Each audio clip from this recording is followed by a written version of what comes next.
One should always move forward in life that have planned so as to accept the one that is waiting for us. Hey, with this beautiful thought, I wish you all a very warm good morning. I am your English teacher, Mrs. Rita Yadav. In this video, I have come with the prose The Ransom of Red Chief Part 2. So, what are we waiting for? Let's begin. But before we start, let us quickly recall what we did in Part 1. The ransom of Red Chief begins with Sam and Bill, a pair of petty criminals arrived in the town of Summit, Alabama. They were looking for the way to raise money. They settled on the idea of kidnapping Ebenezer Dorset's son named Johnny, who was 10 years old boy. This boy's father was a prominent businessman and a well-known famous personality of the summit. Anyhow, these two thieves managed to captive the boy. But surprisingly, this boy took this kidnapping as an enjoyment. And this type of adventure he said he had never experienced before in his life. The boy made criminals' life miserable. They were so fed up of this rowdy boy that they decided to cut ransom down to $1,500 in the hope that Dorset would pay quick and they would be rid of him as soon as possible. Dear children, this I have given just a brief about part 1. For detail, you need to see the video of part 1. Now, we will move forward to start with the left out portion of the lesson.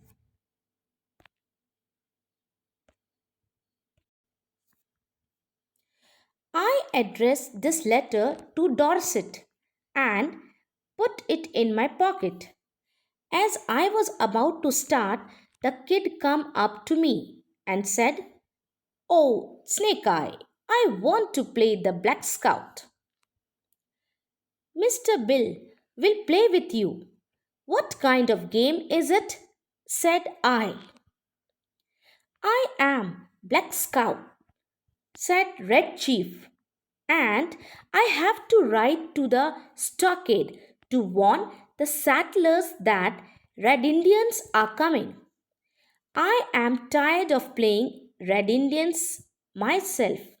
I wanted to be Black Scout." Dear children, in this paragraph, here I stands for Sam. This story is narrated by Sam. Now, Sam and Bill both have written the letter to Dorset to have the ransom money. Now, he was moving to post the letter, but what happened in between? The kid came and he started saying Snake Eye. This Snake Eye is the name given to Sam. He said Snake Eye to Sam that he wanted to play Black Scout. Black Scout is another name of the game. Before that, he said he would like to play Red Indians. Now, he said he is tired of playing the Red Indians himself. So now he has switched to Black Scout. He said he want to play the Black Scout, and so Bill Sam said that Bill will play with you, but tell what is the game all about. Then this boy said that he need to get a horse to ride and he has to move to stockade. It is a camp. and there he would go on horse and warn the settlers over there about the red Indians that they are coming.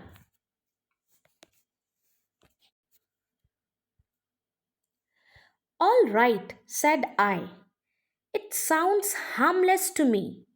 I guess Mr. Bill will help you foil the pesky savages. What am I to do? Said Bill. Look at the kid suspiciously. You are the horse, said the Black Scout. Get down on your hands and knees. How can I ride to a stockade without a horse? Bill got down on his all fours, and look came in his eyes like a rabbit's when you catch it in a trap. In this paragraph, Bill agreed to the point that it is a harmless game, so he can leave Mr. Bill with this boy. So he said, Mr. Bill will help you to play all your game like troublesome tribal people game and all. So then what happened? This man went. Sam went. Now Bill asked suspiciously, what I'm supposed to do? Then Black Scout said, you have to become my horse because without horse I cannot ride to stockade to message and warn the people over there. So now without questioning, Bill came down on his hands and knees. On his all fours he came down, became a horse for the Black Scout. Then what happened? That time he was looking like a poor rabbit who had been caged and trapped. The condition was miserable. I walked over to Poplar Cove and sat around the post office. I heard one whiskerando say that Summit was all upset on account of Ebenezer Dorset's boy have been lost or stolen. That was all I wanted to know. I posted my letter surreptitiously and came away. When I got back to the cave, Bill and the boy were not to be found. I explored the vicinity of the cave, but there was no response. In about half an hour, I heard the bushes rustle and Bill fable out into the little glade in front of the cave. Now, see what happened in this paragraph. Sam went to post office of Poplar Cove. There he went to post a letter to Ebenezer Dorset. Now what happened when he was there? He was roaming here and there. What he heard? He heard from the mouth of the whisker that the complete summit is in upset mood because the reason behind is that the son of Ebenezer Dorset is being lost or stolen. And listening to this, Sam became very happy because that was the only intention he wanted to know whether the news is spread or not in the summit. Then very secretly he placed the letter, posed the letter, and came out from that place. When he went back to the cave, what he found, he was not able to find Bill and the boy.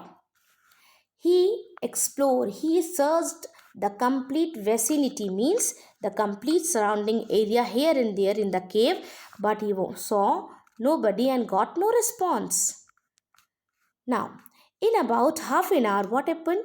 There was a sound from the bushes rustle, and the Bill came out from the jungle, and that too in very unsteady way.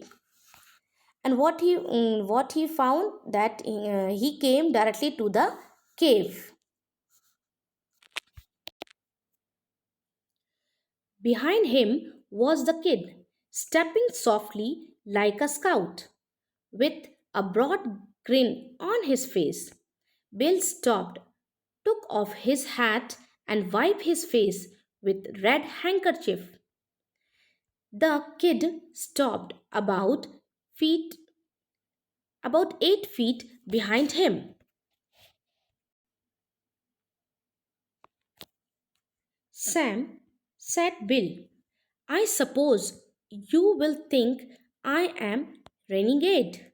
But I couldn't help it. The boy is gone. I have sent him home. All is off. What's the trouble, Bill?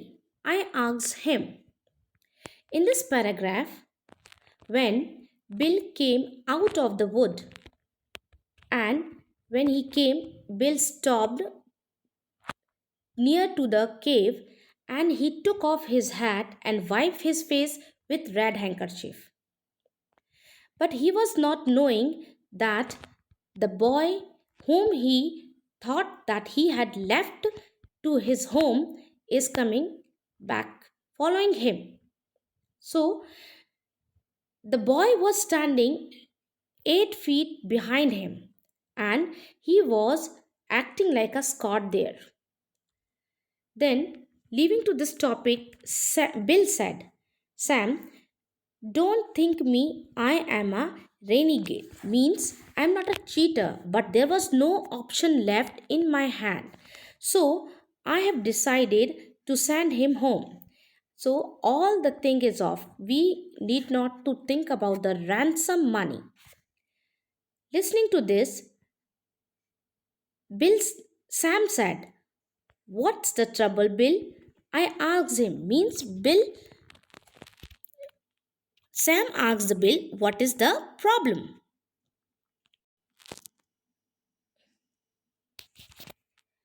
I was rode, said Bill, the 90 miles off to the stockade, not bearing an inch.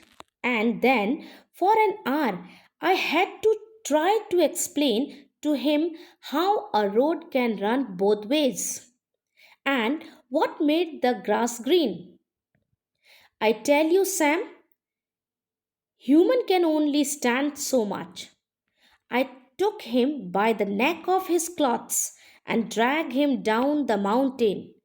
On the way, he kicked me, legs black and blue from the knees down.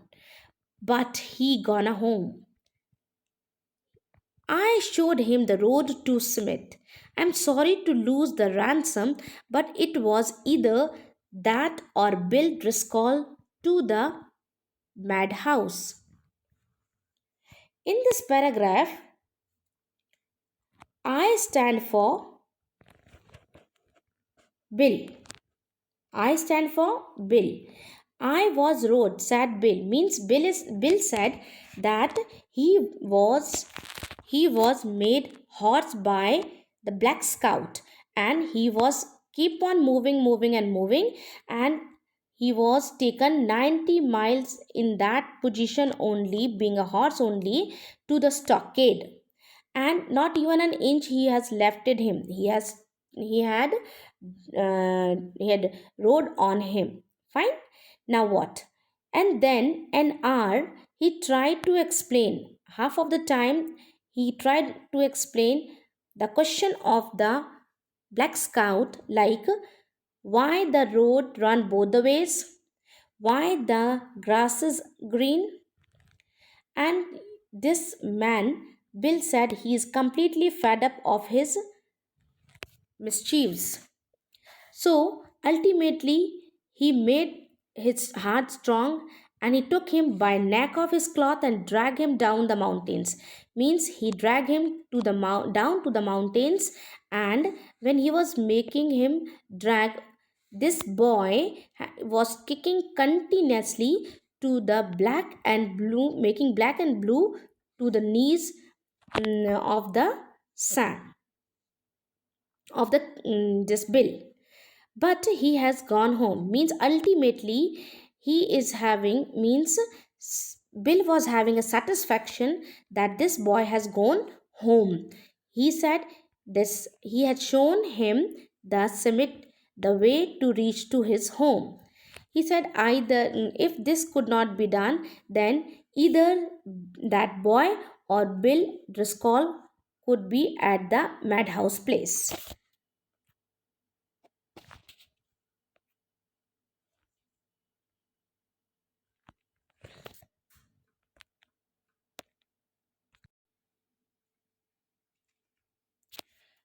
Bill was puffing and blowing, but there was a look of ineffable peace and growing content on his face.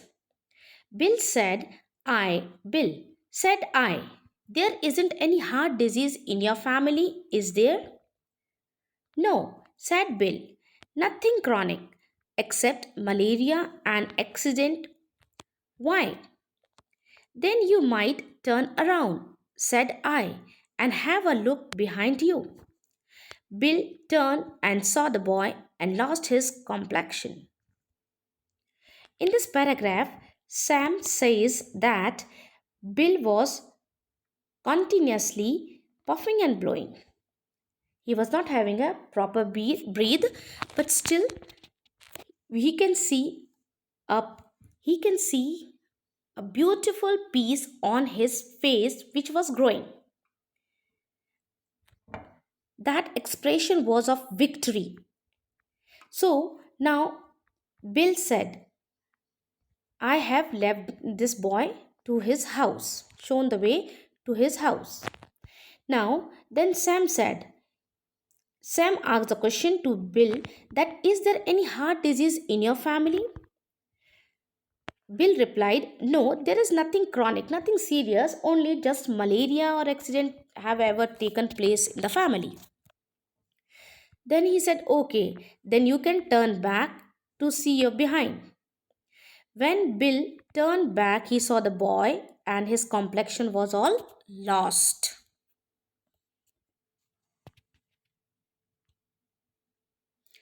Bill turned Bill turned and saw the boy and lost his complexion and sat down plump on the ground and began to pluck aimlessly at grass and still little sticks.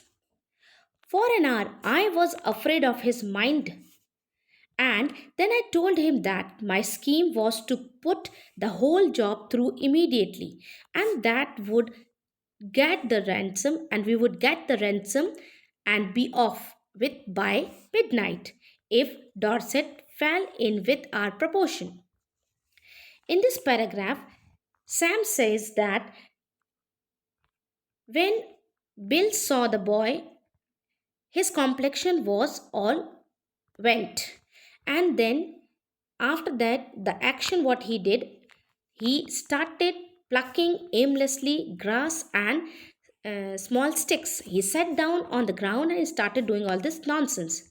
For a while, Sam was little afraid of his mind, and then ultimately they came to the point that they have to take an immediate action, and that midnight today itself they will be asking ransom from the Dorset. And they says if Dorset fell with their proportion, then they will be off by the midnight.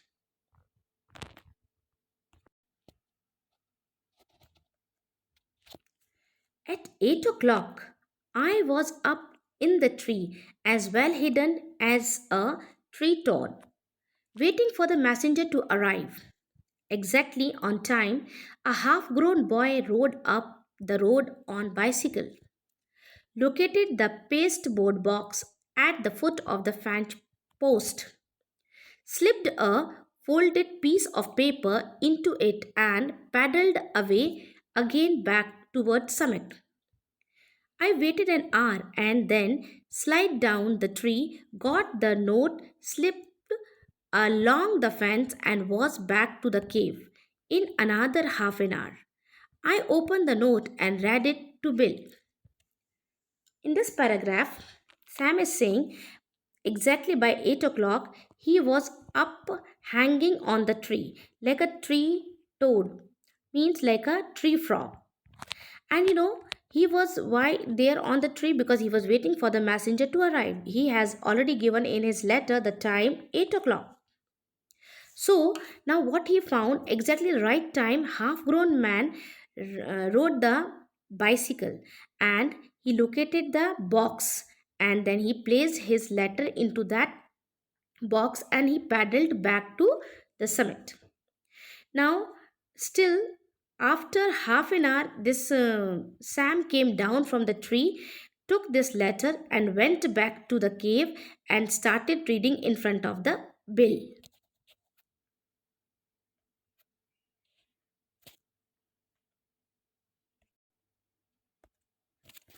To desperate man, gentleman, I received your letter today by post.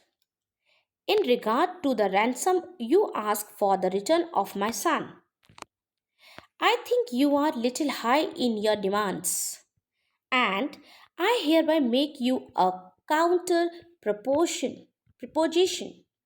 You bring Johnny home and pay me $250 in cash, and I agree to take him off your hands.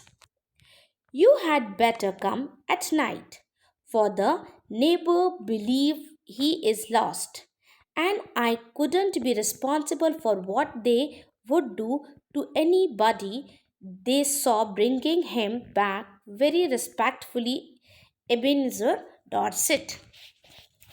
This is the letter written by Mr. Dorset. Okay, in this letter, what he has written, he has said, yes, he has received the letter of the ransom which they have asked in return of his son. Now he is saying that what you are demanding is little high. Now he want to have a counter proposition that Johnny he in order to take Johnny back, he want to have $250 in cash from those two criminals. He said if they will give him that amount, then he will surely take back his son. And then what happened? He also said, better come at night time because Mr. Dorset said his neighbor knows that the child has lost. And he also warned that he will not be responsible if you will come in the daytime, if they will come in the daytime, and if anybody saw them with that boy, they can do anything. So he said that better to come at the night time for the dealing.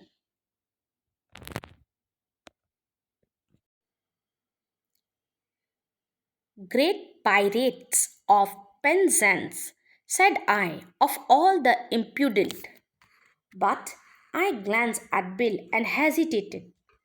He had the most appealing look in his eyes I ever saw on the face of dumb and or a talking brute. In this paragraph, Sam is saying that after reading the letter, they felt like that Mr. Dorset is the most cheapest person, or you can say most cruel person or most rude person in the world. He is saying that he has written this letter in return asking money for to take the son back. Then he was hesitating to look at the bill because Bill was having most appealing look in his eyes and he had ever seen after such a long time on his face.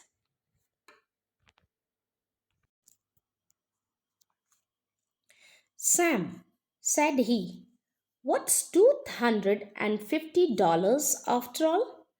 We have got the money. One more night of this kid will send me to the bed of Bedlam. Beside being thorough gentleman, I think Mr. Dorset is a spendthrift for making such a liberal offer. You ain't going to let the chance go, are you? Tell you the truth, Bill, I said. This boy has somewhat got on my nerves too. We will take him home, pay the ransom, and make our getaway.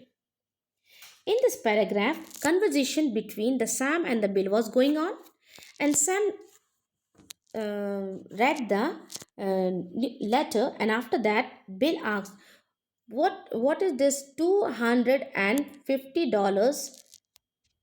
He is asking only this much. He is such a liberal man. We will not let this chance go from our hand. We will pay and we will get rid of it." He's asking means Bill is asking Sam, this chance should not be gone from our hand. Then Sam said to Bill that yes, even he is fed up of this boy, and now he will take this boy to home and give the ransom and make the way out of it.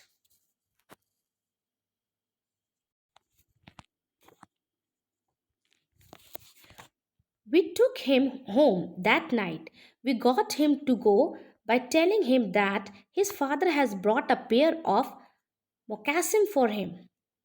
It was just 12 o'clock when we knocked at Ebenezer's front door.